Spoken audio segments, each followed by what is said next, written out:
ভাইজানের জীবের পিছু দিয়ে বলা আমরা কে করবে কে কি করেছি জানি না, তিনি জানে। তাই বলে লজ্জুতে ঈশ্বর থাকলে মানুষের কর্মফল থাকে, হয়তো একটা কাবাদ চলে যেত।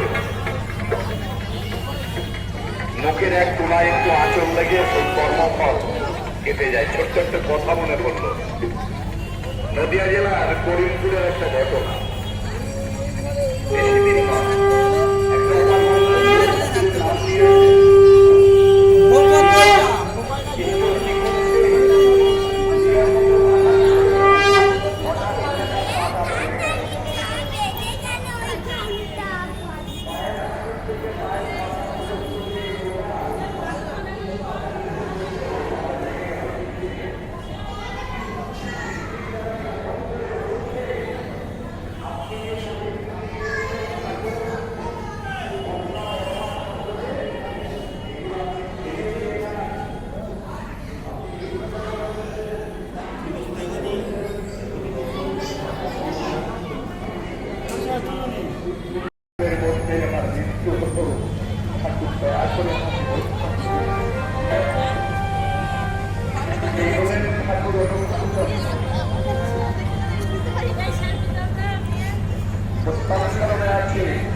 আজকের সভা আমাকে চারজন মানুষ চিনেছে। ধর্মপুত্র যুধিষ্ঠির,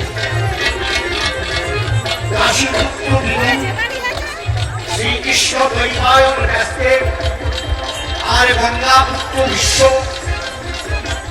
এই চারজন মানুষ আমাকে দাবর মিলায় ভগবান বলে চিনেছে। এরা সব থেকে আমার কাছের মানুষ, সব থেকে বেশি ভালোবাসার মানুষ। এবার মজার কথা, নাগর কথা আমার মনে পড়ে গেল, সেই কথাটি আসলে এবার বলবো ভালো। আমার জানা বিষয় ব্যাপার বাবু, এছাড়া ঠাকুরের কাছের মানুষ তারা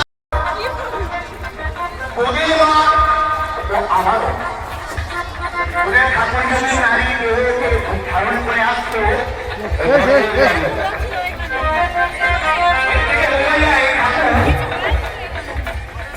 আমাকে বাইরে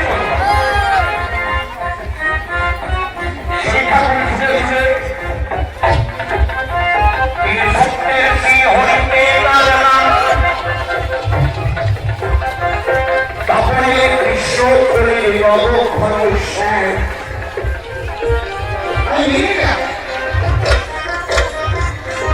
যে ঠাকুর ছুটে ছুটে এসেছেন, রাম অবতারে এসেছেন। রাম অবতারে তিনি যখন এলেন, পেছনে বর্মাকে এত ভালোবাসার কথা বললেন, বর্মাকে এত মান্যতা দিলেন, রাম অবতারের কথা আমার ঠাকুর যখন এলো, মা সীতার সঙ্গে ঠাকুর কি গল্প করল।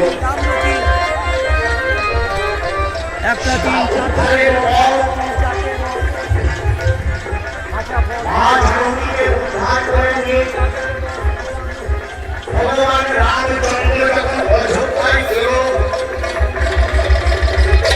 ওই কারণে ঠাকুর আবার মা সীতাকে পুনরায় বনবাসে পাঠালো।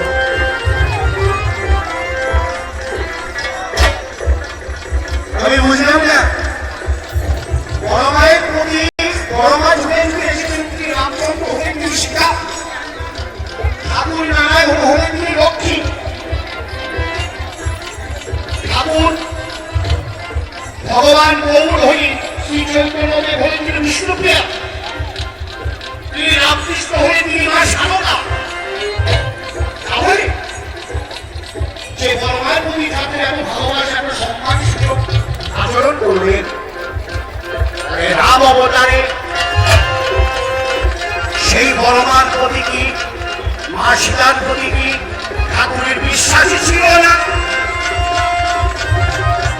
কোন কারণে সীতা উদ্ধারের পর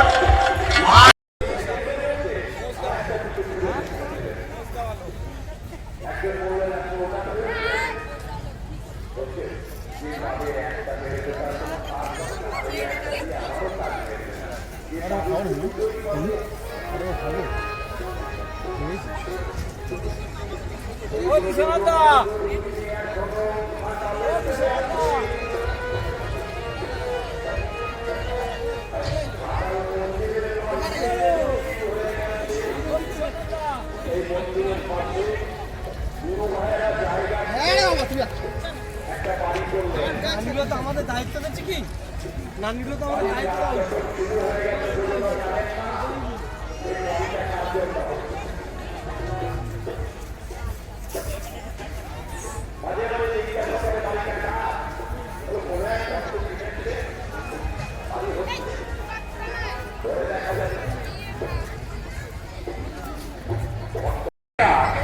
শিব ঠাকুর লুকিয়ে